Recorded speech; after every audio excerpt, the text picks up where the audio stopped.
And welcome to SOLIDWORKS Skills video. In this video I'll be demonstrating a few of the more advanced features of SOLIDWORKS, the first one being Lofts. I'll do a File New, create a part, and you'll see in a moment how lofting can create a solid that changes shape along the way, starting from one sketch feature to a feature on another sketch. They don't have to be parallel. Alright, so here we go. Let's create a reference plane. I'll put this on my front plane. I'll make it coincident and accept that. Let's create a second reference plane, and this one I'll put 5 inches out. Alright, so here I am with two planes. Let's start doing some sketching. Go into Sketch, and I'll put a circle on the first one. This will be the shape, the beginning shape. I will accept that. Let's escape out of circle, accept the sketch. Now we'll click on the second plane, create a sketch there. Let's change my view orientation. I'll be looking at that plane directly or normal to it. I'll put a rectangle on here. It's an arbitrary shape, and you can use any of a number of shapes that will loft just fine. Let's accept the rectangle, finish the sketch, and here I am with two shapes, and let's see how SOLIDWORKS does at creating a complex solid that follows both shapes. So we'll go into Features, Lofted Boss Base. Let me clear out, let's clear out any selections here. We'll start from fresh. Click on the first one, which is my circle, second one here, and if I accept this, there is my lofted shape, but it's a solid. Now I've decided for myself that I'd rather have it be hollow. So I will right click on this and I'll delete it. I will not delete the absorbed features. I want to keep the sketches, so I'll just delete the loft itself, and we're back where we were a moment ago. Let's create a fresh lofted boss base. Again, we'll select the circle and the rectangle, but instead now I'll click on Thin Feature, and where I can declare that I want a thin walled feature, I'll make it 0.1 inches in width and thickness, and if I accept this, then there will be my thin feature.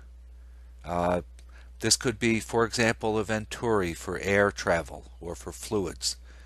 This should print quite nicely as well, 3D print. But I realized for myself that what I really want is for this to take a curve. I want the air to travel around in a curved fashion, not straight on. So let's try one more thing. Again, I'll delete the loft. Here we are back with just two sketches. Let's add a third sketch.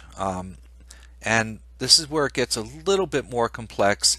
What I want to do is to add a guide path for that loft. So let's go back into this sketch for a moment, and I'm going to add a point somewhere on the circle.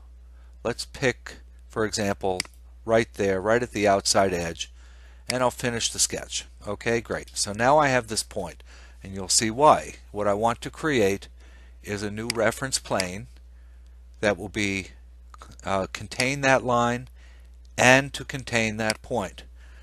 So I'll accept that. Now when I create a sketch on that new plane, I can draw from the line. Now I'm intentionally going to draw, I'm going to do a 3-point arc. I'm intentionally going to start at a point that's not on the line, and I'll use a relation to attach it to that line. The point is there so I get an easy snap, but it's not quite so easy on the other side. And I'll give it some curvature. I'm being rather imprecise here. That's on purpose. So notice I have a point here. I'll click on the line. I'll make them coincident, and now I'm very, very sure that the two ends, that this is on that line. I know because this is snapped to that point. So this guide path is does contain a point, a valid point on both sketches. Okay, so here I am with my guide path. Let's go ahead and create a loft as we've done before. Let's clear out the selections. We'll go back to profiles. We're going to be selecting profiles, so you must click up here. The first one will be the circle, second one is a rectangle as before, but now we'll add a guide curve, which is this line that we added, and if I accept that, now you can see that that shape follows that guide path. It's kind of an oddly shaped thing. But again, I decide I want it to be hollow, so I'll delete that. And one last time, I'll create a lofted boss base. This will be a thin feature. I've got my thickness already set up, and my profiles are this and this, as we've done a moment ago. Guide curve is here, and now I have this lovely venturi that if I have a fan at one end, the air will travel in a curved path and emerge, pointing in a direction that I want for my particular design. Please go ahead and play around with Loft, try different things, try different guide paths. I think you'll find it to be quite a wonderful tool. If you want to have a cross section that travels over a path, that's called a sweep. In this section we'll explore sweeps, both two-dimensional and three-dimensional. Do a file new, we'll create a part, and the first thing we need to do is to create the path that the sweep will travel along. We'll do sketch and sketch, choose a plane, and we'll draw a simple shape, just an L, and this should look familiar in just a moment. So here I am with an L. We can add a sketch fillet to the corner. We'll make it a 1/2 inch. And just for reference, I'll make this, I'll dimension this bottom to be 3 inches. And the side, I'll make 1 inch. So here we are with the shape. We'll use this now as a path for our sweep operation. When we sweep, we need a cross section, and the cross section is drawn on a reference plane. So we'll create a plane. We want that plane to be right at this tip and normal to the line. So we'll click on this curve here, which is a convenient way of declaring that plane. So here we are with the plane. Create a new sketch. Plane's already selected.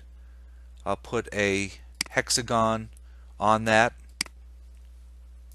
Make sure we're not in dimension mode. I'll click on one of the lines and I'll make it horizontal so it's aligned with the axes. Finish the sketch. So here we are. Study what we've done so far. We have a path and a cross section, and the cross section is on the same plane as one end of the path. We'll go into features. We're going to select swept boss base. It wants the profile and the path. We accept that, and there is an Allen wrench. So those of you who still might be doing the extra credit, here's a nice way to create a hexagonally shaped Allen wrench. Let's move on now. We'll do some 3D sketching, and we'll create a sweep that follows a 3D sketch. Okay, so file new, part, and unlike before, I'm going to do a sketch, but I'm going to do a sketch that is a 3D sketch. So I'll go over here, click on the down arrow, and select 3D sketch. Let me change my view orientation to look at the front, the exact front. I'll click on line, start at the origin, go over, let's go up, give myself a scale again. I want to dimension this. Let's come out, dimension this bottom guy to be 3 inches, and I'm going to rotate my view to be on the right. I'll leave dimension mode. Let's go back into line. We'll go from here over to the side in the direction of the z-axis. So now we are really making a three-dimensional sketch. We'll go down, escape out of this. Let's change our view orientation one more time. We'll look at the front. We'll draw a line from here, the end point, straight over to the left and straight up. So now we have this truly three-dimensional shape. It's a path. Let's give ourselves a sketch fillet again. I'll give it a 1/2 inch radius in each corner. Click on all of them. That will make it possible to sweep a nice hexagonal shape smoothly along this path. Okay, I think we're ready to go. I'll accept that. And just like before, I need to create a reference plane. Let's actually finish the sketch. Get a reference plane here, and I'll choose the curve down at the bottom. Accept that. Let's do a sketch, a hexagon. Come way out, escape several times. I will click on one of the lines, make it horizontal like before. Accept that. So here we are. I'll exit the sketch. It looks kind of like what we had before, but notice it now is a more interesting path. It's a three-dimensional path. Sweep, it can handle that. I'll click on Swept Boss Base again. My profile is the hexagon one more time. The path now is this 3D sketch, and you'll see that it has expressed that as a solid along that three-dimensional path. You might use this if you're doing, for example, a ducting design within a building, or a wire path, or plumbing. There's any number of reasons why you might want to have a three-dimensional sweep. Now let's take a look at Revolved Boss Base and Fillets. I'm in a new part already. If you look at the features that are available, we often do Extruded Boss Base. Let's do a Revolved Boss Base. Click on the front plane. I'm going to create a tub, like a water tub. I'll create a line extending over to the right, go up a bit, and you'll see that what I'm doing is to create the cross section of a shape that can be revolved around a line that will form like a water dish for an animal or whatever kind of dish you might want. That's the entire sketch right there. I'll escape out, finish the sketch, and now it's asking me for the axis of revolution. That is the line upon which everything will be rotated. So I'll choose this line down here, and there is a dish that could hold water. If I don't want a complete circle, I can choose whatever angle I want. Let's say I want 270 degrees. That's 3/4 of a dish. I will accept that. And here is my solid that's been created through a Revolved Boss Base. Let's take a look now at Fillet. Now Fillet is both an internal curved feature in a corner. It can also be a rounding of the outside corner of a feature. Let's do a little bit of both. I'll click on Fillet, and you get to say what the radius is of the fillet itself. I'll make it 1/4 inch. And if I click on the inside here and then accept that, you can see that it has rounded the inside corner. Let's do some rounding on the outside edges. I'll go back into Fillet, and instead of clicking on the inside, I'll now click on the outside edges or corners. Now what's happened here is that was intentional. The radius is greater than the distance across here, so I'm basically running into myself. I need to either make this a thicker wall, which I don't want to do, or I can make it a smaller radius. And now do you see the preview kicks back in because it's happy that it can fit comfortably within the available wall. Let's do a rounding of the bottom corner. And if you choose a surface, as in here, instead of an edge, it'll round everything on that surface. I'll click on OK, and there I am with a rounded edge.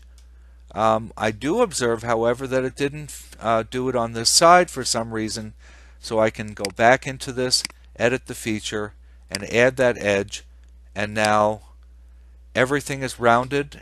All internal corners have a fillet, and that is the end of this demo. Thank you for watching. This video is part of a series created by Neil Rosenberg and Joseph Caswell. All rights reserved.